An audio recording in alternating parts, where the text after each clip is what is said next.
அவர் அதிகாரத்தை கைப்பற்றி ஆட்சியில் பங்கு, அதிகாரத்தில் பங்குன்னெல்லாம் குடுக்க போறேன் அப்டின்னெல்லாம் ஒரு ஒரு ஆஃபர் குடுக்குறாரு. இந்த ஆஃபர் யார் யார் வருவாங்க, யார் வரமாட்டாங்க அப்டின்றதெல்லாம் ஒரு அவர் சொல்ற வார்த்தை சஸ்பென்ஸ் சஞ்சாரம் செய்யுங்க. ம். அப்டியே சஸ்பென்ஸா வச்சிருப்போம். நடக்கும் பாருங்கன்றாரு. இவரு குடுக்குற ஆஃபருக்கு இணங்குவாங்களா? வருவாங்களா? என்ன நடக்கும்? இவர் கடைசியா ஏடிஎம்கே, பாஜக கூட்டணியில் இணைவதை தவிர வேறு வழி இல்ல. இல்ல பிஜேபி தான் இல்ல கொள்கை எதிரின்ட்டாரு சார், அவரு. கருணாநிதியை விட கொள்கை எதிரின்னு பிஜேபி சொன்ன தலைவர் உலகத்திலேயே இல்ல. வாஜ்பாய்க்கு வலதுபுறம், இடதுபுறம் இருந்து ஆர்எஸ்எஸ்ஸை ஆதரித்து அது ஒரு சமூக இயக்கம். அது ஒரு சோசியல் ஜஸ்டிஸ். அதை ஆதரிச்சு திமுக தொண்டன் போய் வேலை செய்து சொன்ன அதே கருணாநிதி தான். கருணாநிதியே கவுந்த பிறகு விஜய் கவிழ்வதற்கு ஒண்ணுமே இல்ல. ம். 99ல கருணாநிதி என்ன சொன்னாரு? ஆர்எஸ்எஸ் ஒரு சமூக இயக்கம்.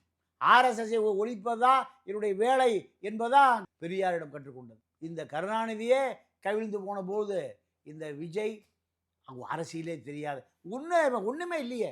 ம். மாநாட்டுல இத்தனை செய்தி இருக்கு. ஒண்ணுமே இல்லையா? ஒண்ணுமே இல்லையே. காவிரியை மீட்போம். ஆ. கடைமடை விவசாயி 1000 பேர் சாவுறான். கடைமடை 100 கோடி ரூபாய் தூர்வாருக்கு இல்லாமல் 100 டிஎம்சி தண்ணி அது அது அது தெரியாது. எவ்வளவு எழுதி கொடுக்கலையா சார்? அதெல்லாம் இப்ப காவிரியோ, கடைமடையோ, ஆ.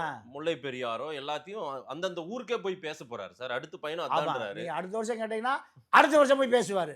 அதுக்கு அடுத்த வருஷம் கேட்டா அடுத்த வருஷம் முல்லை பெரியார் போவார். கேரவன் வேட்டை வேனை விட்டு இறங்காத தலைவர்களை தான் நம்ம பார்க்குறோம்.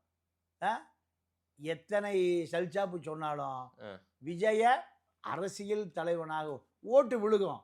இங்கே முட்டாள்கள் ஓட்டு போடுறான், அயோக்கிய ஆட்சிக்கு போகிறான். ஆனால் ஆட்சிக்கெல்லாம் போவதற்கு எம்ஜிஆர் படத்தை காமிச்சா எல்லாம் நடக்கும். எம்ஜிஆர் பாட்டே பாடினார். எம்ஜிஆர் பாட்டை காமிச்சா அதான். ஏன்னா எம்ஜிஆரை காமிக்காம இங்கே அரசியல் பண்ண முடியாது. சரி. அத்தனை சினிமாக்காரனும் ஒரு பெரிய அடையாளம் எம்ஜிஆர் தான்.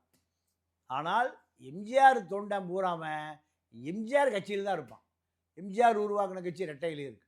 அந்த ரெட்டை இலையோடு இணைந்து கொள்வதா விஜய்க்கு எதிர்கால அரசியலை தவிர ரெட்டை இலை வாக்கு எம்ஜிஆர் தொண்டன் எங்க வரமாட்டான், விஜய்கிட்ட வரமாட்டான்.